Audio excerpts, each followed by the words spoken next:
Bob Torres with the California Western Dressage Association, and we're here today in sunny California. But coming from all the way from Texas is someone I want you to meet today. I want to introduce to you right now Krystal Hindman, who's right now in first place, a top contender for 2024 Virtual High Point Show for the Therapeutic Rider. So here she is. How you doing, Krystal? I'm doing fine. Good, good. Well, congratulations for all your success there. I can see now behind you there that success looks like it comes pretty easy for you. You're just racking up the ribbons there. That's really cool. Um, but the most impressive, of course, is right now your High Point virtual therapeutic class on the California Western Dressage Association. You want to tell us a little bit about yourself and what's going on? All right. I'm 42 years old. I have a disability called arthrogryposis, which is basically just stiff joints. I've been riding horses since I was 2 years old.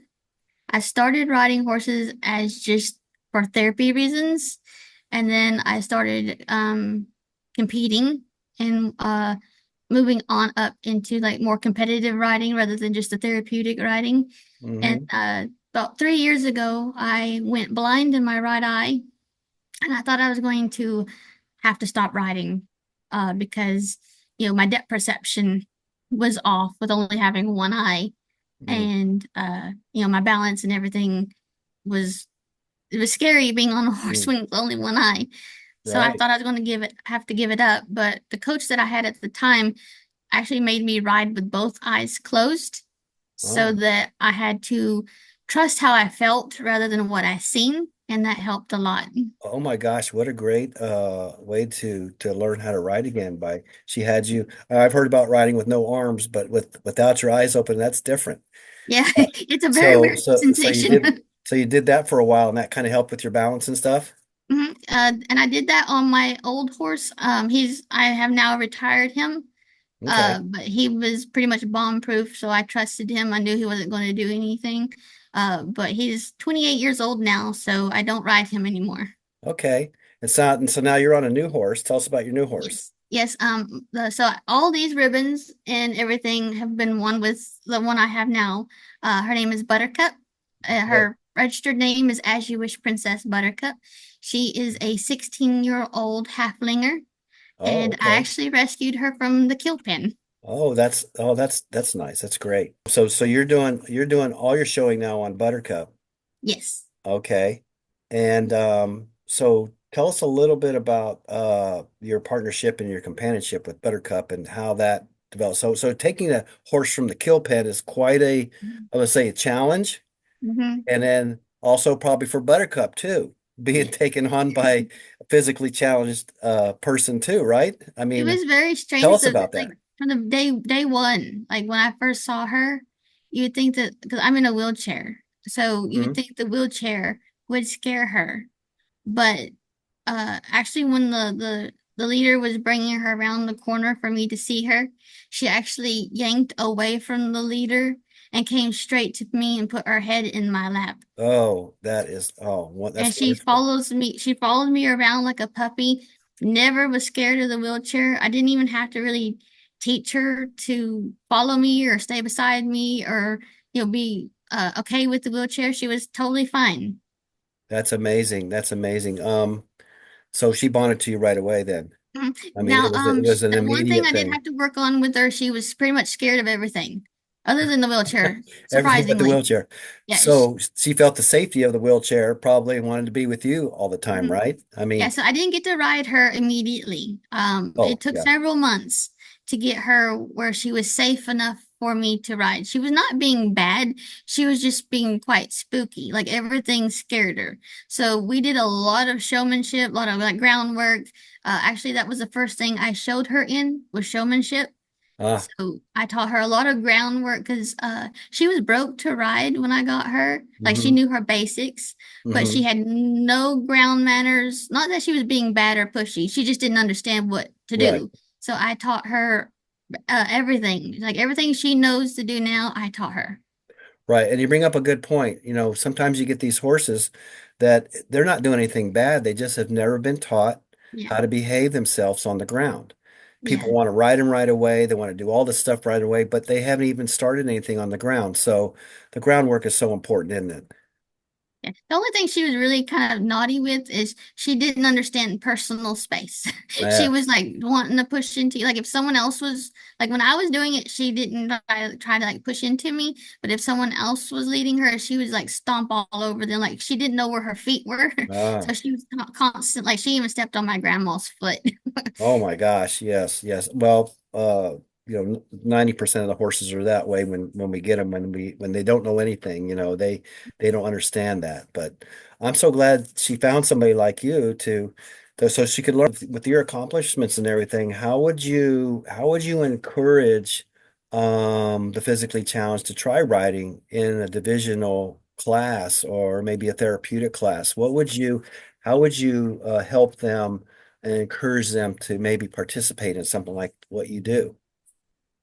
Okay, well, so when I first started riding, I had a lot of people tell me, you don't have what it takes to compete.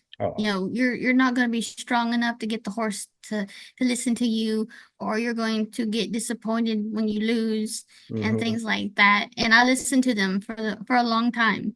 And that's why I just stuck with therapeutic riding, just doing therapy, not competing, hmm not doing anything. And then when I lost my eye and I had to basically relearn to ride all over again, I was like, well, if I can beat that and overcome that, I can try to compete. hmm So I think the biggest thing is don't listen to anyone. Like if someone says, "Oh, you can't do that," Right, how do you know? You know, right. and even if you lose, you at least tried. You know. hmm So After yeah, all, after all, horses learn from their mistakes too. We can do the same thing. You know, we the worst thing of failing is just not trying at all. exactly. Yeah, 100%. And I mean, even my family, I think it's because they were more like, you're going to get hurt, or mhm, I know they meant well, but right. they were trying to hold me back, and I think everyone hmm was just trying to protect my feelings, But I was Yeah, like, if I yeah. lose, at least I know I tried. hmm And the first competition that Buttercup and I entered, we won. Awesome, awesome. Yeah. It sounds like you found a really good partner to draw from and to just continue what you're doing so well. I believe Western Dressage is such a great program for everyone. I know you have a trainer named Alana, and she's helping you with some of these virtual classes that you're doing. And I wanted to ask you, what are some of the things that you and Alana work on to improve your writing or to make corrections or do some of the things that you do out in the arena? Well, like today, we worked on leg yields hmm and getting but I have really weak legs, so Buttercup is having to learn to pay attention to like the most minute Oh, wow. pressure and my shifting my weight. So she's having to learn to pick up on cues that most horses would ignore. Right. Um, so because Alana wants me to be slightly more quiet with my hands and not hmm use not um lean on my hands so much on directing her with my reins. hmm And I have one leg that's slightly stronger. So we were working on getting Buttercup to listen and understand what I want her to do with just the smallest. Like I don't have the strength to like do like steady pressure, but I Uh-huh. can tap like just a little tap. So she's learning when I tap hard, that means go faster, but when I tap a little bit, it means to go that, opposite direction. So we're working on that. And strangely enough, the thing I struggle with the most in dressage is center line because I only have one eye. hmm So when I think I'm on the center, I'm off by like 2 feet. So Oh, is we're that right? working, we're working on that. Okay, well, that's a good thing to work on. We all work on that. Yeah. And that's such a cool thing what you said about the light touch Mhm. because even Olympics, you watch those horses that they ride at the Olympics, and most of us are always trying to work on the light touch. if we can ask our horses to move with just that slightest touch, and here you are, you're already working on that because you have to. We're working on it because we have to too, but yours is special because that's all you have, right? You've got that light touch, and they have to learn from that. That is awesome. That is awesome. It's really neat how that comes together with them. But I also have to be careful with Buttercup because while she understands that my aids are slightly different, she's also learned what I can and cannot do, and she tries to exploit that. Yeah, they all do. Yep, they all do. Yeah. It seems like horses sometimes know when you don't know. And that can be a problem. So I'm glad you have someone helping you on the ground. And that's something that I always try to point out and stress with riders that are learning and they want to move up the steps in dressage is it's good to have somebody on the ground. At least for me, I like to say once a week, because they're on the ground, your coach is on the ground, they're reminding you of the things that you were supposed to learn that they taught the week before, right? Do your homework, okay? And then they come back and they remind you of that. But it's good to do that. I always encourage people, if you want to learn dressage and move up the levels, get somebody, get a good trainer, get a good coach to come and work with you, at least once a week. I mean, that's kind of my thing is I'd love Well, to see people do that. And I Alana is think that not like she's not a dressage coach. I mean, she's actually taking dressage herself. uh-huh, But she is a very good horse woman, so she's uh-huh, teaching me, and she actually helped me with my 20-meter circles.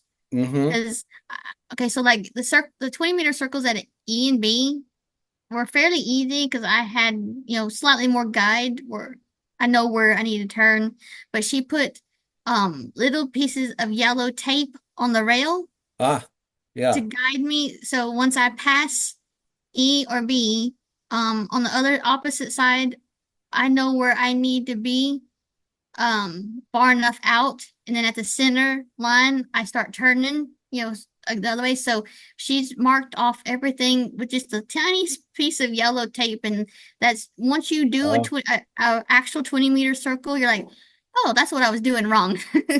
okay, okay. All right. Yeah. So every day is a learning experience, and every Mhm. day we try to get better, right? And you're doing such amazing thing with that with the kill pen horse that you adopted, and I hope that people when they see this educational video that they realize that that there are horses out there that need human companionship, and they hopefully they find somebody like you. Well, Krystal, I'm so happy that you had a chance to spend some time with us, and remember to thank Maddie Young, another exceptional writer that's from California here that helped find you, so we get a chance to talk to you, and also thanks to She's actually why I joined California Association because Texas doesn't have a state affiliate, and awesome. I was just doing Western Dressage, doing competitions but not Uh-huh. with anyone, and then she's like, come join me. Well, good job, Maddie. We'll be talking to her later because she's in our affiliate, and hopefully people from Texas see this film and they'll be able to find us and go to cawda.org and find us and find out how you can get involved with California Western Dressage. And I think it's a fun group. It's got lots of great educational stuff on our website. We show all year long usually from February all the way to November, and we give out great prizes and different things like that. And a lot of cool events. Also want to thank Andrea Lewis, who sponsors your class this year, so that's great. And so we're proud of you, Krystal. We hope you success in the future, and make sure to give me a call anytime you need to get more information and stuff like that about Western Dressage that we could share with your friends over there in Texas. Okay. Okay. Okay. All right. Thanks so much now. One, two, three. It's It's about about the the journey. journey. Good job. Okay. Krystal, have a good evening. We'll see you later. All right, you too. Okay. All right. Bye-bye. Bye.